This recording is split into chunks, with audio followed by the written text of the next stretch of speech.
No one ever really tells you what it feels like to grow older until one day you pause, just for a moment, and take a trip down the memory lane. You realize how much of you has changed and how much of you has stayed the same. So here is me at 26, looking back at where it all began. Let's call this the beginning stage. This is where it all started. My home for so many years. I still remember all the birthdays I celebrated here on these streets, or days where I get to watch other kids play through the window because I wasn't allowed to join them. Or let's say, I was only given selected hours to be outside. I didn't know it then, but those moments, those little moments were the start of everything. Hi everyone, my name is Moshood Lawal. I'm Munirat's brother, our eldest brother actually. My name is Jamil Lawal. My name is Mujib Lawal, and I am Munirat's immediate elder brother. And you were our only sister, so obviously you came with the role. And you were the youngest also. Being the baby of the house, you were babied. Well, as at the time, myself and my immediate younger brother, we already got the beating of the house, so we were just here chilling. It's a little bit tricky being the only girl amongst like 3 other guys. So you're stuck amongst, just tons of people that you believe they can't understand you because they're like different genders, so obviously different perspective of things and all that. But I would say you're a handful in the sense that you can be very, very troublesome, and you have this crazy attitude, even as a kid, of not listening to any advice. Why? Because if anybody should advise you now, you change it for anybody, then you now run to that. There's always going to be daddy's little princess and nobody can do anything. But it's all fun, really. It's all, fun. Your favorite sibling is Mujib now. Mujib should be, because you guys were close. That was like your immediate elder brother. So you had like a lot of things in common. You were closer. So I would say that was your favorite. I mean, I heard his name is Mujib though. One time in our former house, that I went to drink milk on the dining table. The pick milk for that time, sha. So you were on the table, you carried the milk, finished it, and you came to tell us in the kitchen that rats drank the milk. I think it was myself, my mom, and Jamie were in the kitchen at the time. I was not sure if Muji was there, but yeah. The tin was still on the dining, but the milk was not inside. So she called everybody and was like, hey, what happened to this milk? My sister said she saw a rat climbing the dining. That it was that rat that messed up the milk.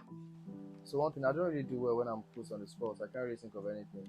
But I feel like the one that really comes to my mind right now is there was this incident. It's about milk. So it was actually like all this evaporated tin milk. So it was opened and all that, and then we're just like, what's going on? This milk was like filled up. It was normal size, but all of a sudden it's like like how should I say it's not even half done. It's almost done, just like empty can, and then we're not like, yo, what happened with this milk? And the next thing my sister will say, nah, don't worry. I think I'll leave that part. I'll just save her some dignity. So what's the second story? Well, it's not a story. It's just that she knows how to make tea, and her dad always want her to help him make his tea. He's not going to let any other person, because he's going to say, you don't know how to make my tea, just let my daughter make my tea for me. She knows how to make the best tea, most especially when my mom is making her tea. Come on. You can't compare. Her tea is always thicker than so they say something. My dad used to say something. No, my mom used to say something like, tea gbese don't pull you.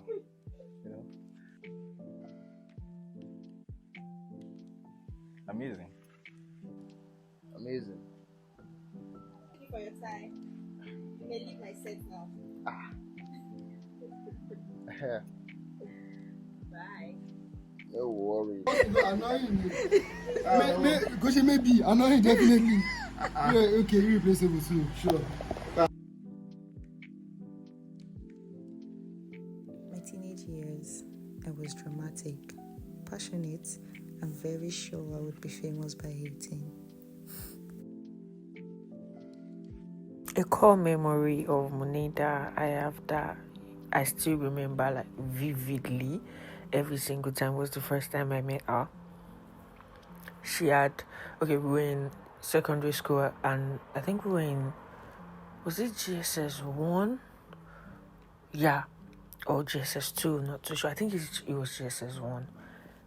She had a low cut and she was short. I'm just always wondering that who is this big-headed girl? Okay, we used to be a group, not just me and Munira, and a few others as well. We starve ourselves all week just to save money for bus party.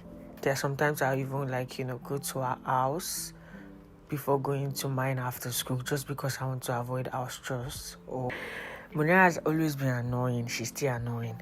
She has always been an FBI, and she still wants you today. I remember there was a time during, when we were in secondary school. It was like a summer. There was this boy I had a crush on then, silly me. And I was telling Munira that day that Munira was like, don't worry, we'll sort everything before. And I think the only social media then was Facebook and to go, but people used to go more. Before I know it, this girl, she looked for the guys to go and gave me the guys handle. She also had the sweetest soul. She loves planning. Till now, she loves planning.